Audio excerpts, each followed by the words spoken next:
Say what you will, but I believe Rolex is close to being the ideal watch brand. I don't claim it's the top, nor is it the bottom, but in terms of overall excellence, few can rival it. Instead of settling for just one, why not consider having three? Here are our recommendations. Number 1. Rolex Submariner. The Rolex Submariner epitomizes the dive watch unequivocally. Much like the iPhone sets the standard for smartphones, the Submariner, while not the first or the greatest, establishes the ultimate benchmark.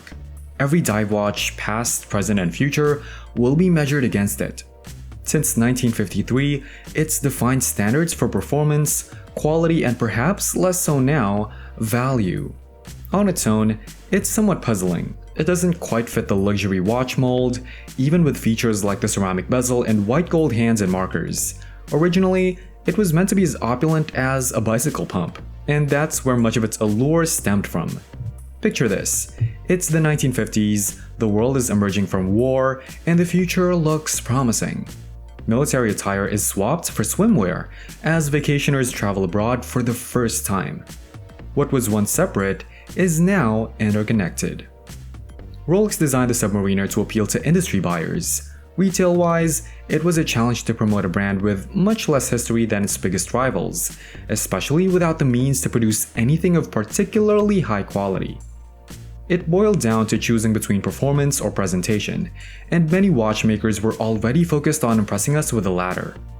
So, Rolex pieced together some rough steel components, installed a benchmark movement, and pitched it to the diving industry.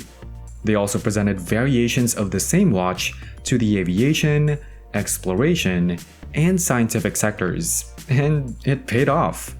While other watches might struggle with water, magnetism, and transatlantic flights, Rolex's didn't. It sounds appealing, doesn't it? We're not alone in thinking so. This sturdy, straightforward approach gained significant traction. The Submariner is akin to denim, a contraction of the French phrase serge de Nîmes, referring to material from Nîmes.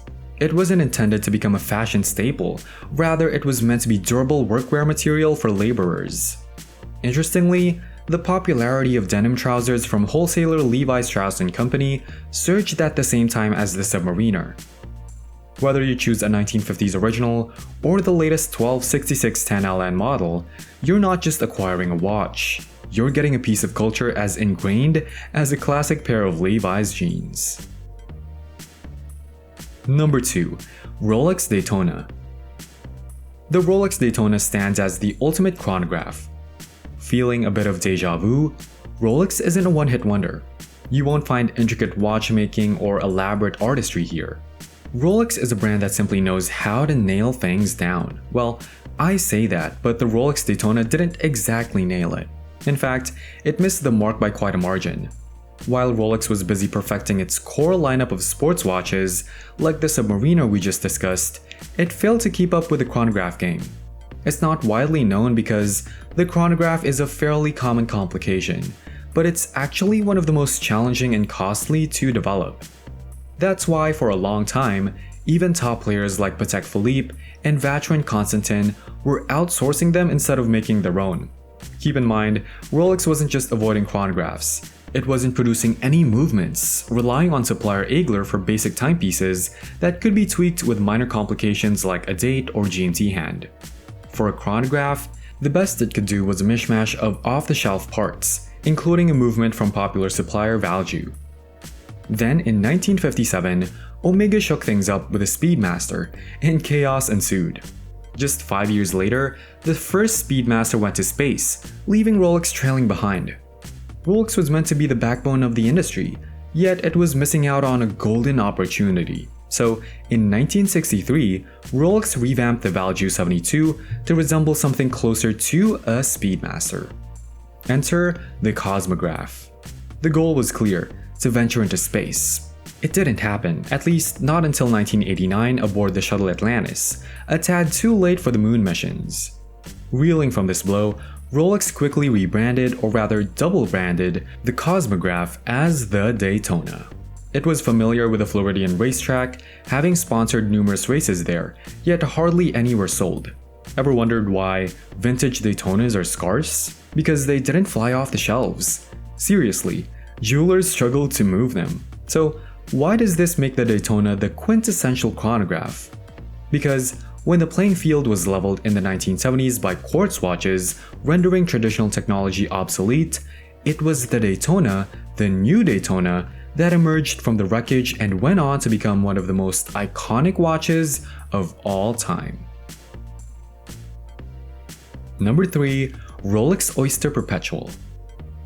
The Rolex Oyster Perpetual epitomizes the quintessential wristwatch. Truly, just take a look at it. It embodies the very essence of what people envision when they think of a timepiece. And while Rolex didn't pioneer the wristwatch, it undeniably played a pivotal role in shaping them into what they are today. And all of that is encapsulated so seamlessly in the Oyster Perpetual that you'd hardly notice. While it may appear straightforward now, the Oyster Perpetual encapsulates much of what Rolex standardized in the industry.